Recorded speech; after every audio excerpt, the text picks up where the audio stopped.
Hey there, Tamir from Fibonacci-Traders.com here, Thailand, Kopangan, daily market recap. Like, subscribe, and let's see what Spy and Friends brought us today. So let's see what Spy and Friends brought us today. Thursday, February 8th, 2024. Another day, another doji. Super tight price action. Just check the 65-minute candles and you will see Wednesday, Thursday, just sideways move, super tight price action, less than 2 points of movement. So, super dangerous. And if you try to trade this kind of price action, newsflash, you will get burnout. Same goes for the QQQ. New all-time highs each and every day that goes by, but this is not a healthy price action. Sideways move in the past 2 weeks since January 24, just sideways move in the past 2 days, Wednesday and Thursday. Bulls are trying to take control, but the price action is very dangerous.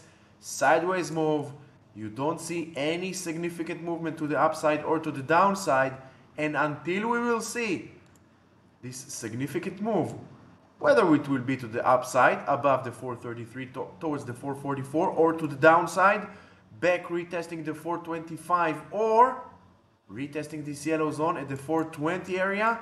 Until then, we need to sit tight, sit on our hands, hold fingers, not to press any buttons, control our emotions, control our urge to trade. We are traders. We are our own bosses.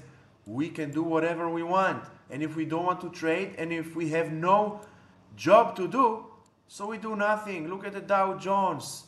Also, very tight price action, as if the price is not moving. But it is moving slowly inside an uptrend channel, the 65 minutes, holding above the yellow zone. I want to see a weekly close above the 388 and the Dow Jones, 2 consecutive dojis on the daily. IWM with 1.5% to the upside, going back inside the yellow zone, the no trading zone, but it's going to this no trading zone from the downside, which means bulls are waking up. Bulls of the IWM, the Russell 2000, are running away from the 188 area. We are still not out of the woods. I would like to see a weekly close above the 198. Can we get it? We have only 1.4% to the upside. Let's see, can we get this 1.4% to the upside closing Monday? Magnificent 7 ETF, the MAGS. Doji, not surprising, but the FTI version 5 tells us that for now everything is okay to the upside. We are still above the yellow zone. We are inside the left lane of this road north. We're above a buy signal. We're above the green line. All good in MAGS 7 land. SOXX bounced off the yellow zone. The yellow zone is the most important zone of support and resistance in the FTI version 5, and as you can see, bounced, went all the way to this middle trend line, from support to resistance, and today the high of the day resistance. Now the 607 is the support. If you're long on the SOXX, you don't need to break your head where to put your stop loss. You have it right here. This green label now says 600 is our stop loss. KRE still in a super dangerous price action zone. Inside candle, sideways in the past few days, but the overall sentiment on the KRE is downside. We broke below an uptrend channel. We broke below the yellow zone. We are below a sell signal, below a sell pressure. Bulls of the KRE knows that they need to hold the 45.60, otherwise 44 gap and 41.60 gap will get filled. Welcome to crypto land, waking up in crypto land from the hibernation since beginning of December. now breaking above the yellow zone in the past 3 days. Very nice bullish run, but now let's see if bulls can hold above the yellow zone and take us by the end of the crypto week, which ends Sunday 11:59 p.m. Can we get 48 and 49 to the upside? Ethereum, same thing, went back inside the yellow zone. This is the no trading zone, but in this case it's good thing. Why? Because we entered from below. We entered to this no trading zone. Now let's see bulls of Ethereum taking us and closing the week above the yellow zone, above the 2500, and then with high probability next we will see 2590 and 27 to the upside. By the way, if you like what you see, first just hit the like, subscribe, and don't forget to hit the notification bell so you won't miss any video. And most importantly, you won't miss weekend videos, you won't miss the live pre-market preparations. We go every day, 8:30 a.m. Eastern Time. We prepare together for another trading day. So do not miss the notification bell. Microsoft, same as Microsoft, was not there today. Look at this doji. No price action whatsoever. Long continuation above the 416, 406, 405, holding as support. Overall, bullish until proven otherwise. Apple, 0.6% inside this yellow zone. You remember the yellow zone? We've talked about this yellow zone of Apple a few days back. Now, as long as Apple is inside, trading inside this yellow zone, we need to sit on our hands and watch and wait for the market to let us know where it plans to go and take Apple with it. Weekly close above the 191, we can say we are out of the danger zone. Weekly close below the yellow zone, below the 186. Next week, back to 180, and then with high probability 174 and 167. Yes, this double top scenario is still in play until we get a week, or maybe week and few days above the 190. Meta, same as Microsoft, took a day off. Nothing on Meta. Inside candle, inside doji. The 454 is holding a support. 485 is the resistance. Nvidia 0.65% to the downside, but still inside a very steep uptrend above the green line, above the 657.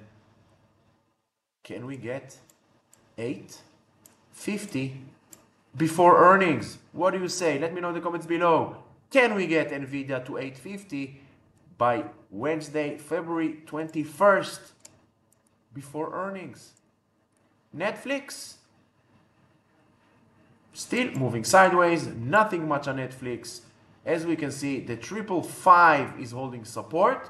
Below it, we will retest the 435, the yellow zone is support. Long continuation on Netflix. Only I want to see a weekly close above the 480. Tesla, another green day. Doji, you can see and we can see together that the bulls of Tesla are trying to get out of this downtrend channel. They are trying to get a relief from this sell pressure. This is why you get a doji, because we are still under a very tough sell pressure, very strong sell pressure, and bulls are trying. So this is why we get a doji, the most significant signal of an indecision, the most significant signal of a battle between bulls and bears. Shopify, you remember Shopify, we took long above the 83.60, above the 84. Today gave us all the way to the 91, then got back a little bit. 50% retracement, inside day 50% retracement, but we are above the yellow zone, we are above the buy signal, we are above the green line. This is our stop loss. Earnings coming up just few days, Tuesday, So if you're long on Shopify, congratulations if you took it with us. We took it in the Discord. By the way, if you don't know Fibonacci Traders Discord, this is the only Discord, and I put my name on it. This is the only Discord you want to be a part of. We have trading floor premium room, which is dedicated to day trading. We have exclusive swing lounge dedicated to swing ideas. We have options room. We have crypto miners. Of course, we have general chat. We have the FTI special room only for the FTI users. So you get support on the FTI until you will become a professional on the FTI. And this is the only tool that will provide you with the highest accuracy, up to 80-85% accuracy on any time frame, on anything you want to trade. Check it out. Of course, we have the same thing in Hebrew. We have premium zone. We have educational materials. So join us. And I promise you, once you join us, you will never want to go to any other Discord. Amazon is next. Amazon, we don't need anything. Just reading this price action. Sideways move on Amazon since earnings gap up. Let's see. Are we going to get this non-movement all across the board throughout February? Might be. Can be. Never say never. AMD holding strong above the yellow zone. Doji after doji. Inside candle. Nothing much on AMD. We are still in an uptrend channel. Don't get confused. We are still in an uptrend channel. We are still above a buy signal. We are still above a green line. We are still above the yellow zone. If you're long on AMD, you're good to go. If you're not long on AMD, I would wait for Monday to get and see where AMD is heading. I want to see 2-3 days above the 174, and then we will go back long on AMD. Last but not least, Google trying, bulls of Google trying with all they got to break above the yellow zone. The yellow zone, as we always say, doesn't matter what you trade and what time frame that you trade, the yellow zone is the most important zone you need to keep an eye on. If you see price action inside the yellow zone of the FTI version 5, this is a no trading zone. I want to see Friday weekly close outside above the yellow zone, and then we can start taking long towards closing this gap. Because why? Because we know that more than 85-90% of all gaps will get filled. Don't forget, FTI version 5 together with the gold membership, now special promotion. Check the link in the first comment of this video. So I hope you found this video helpful. If you did, like, subscribe. Don't forget to hit the notification bell because we are going live every day 8:30 a.m. Eastern Time, preparing for the next trading day. Until then, stay safe.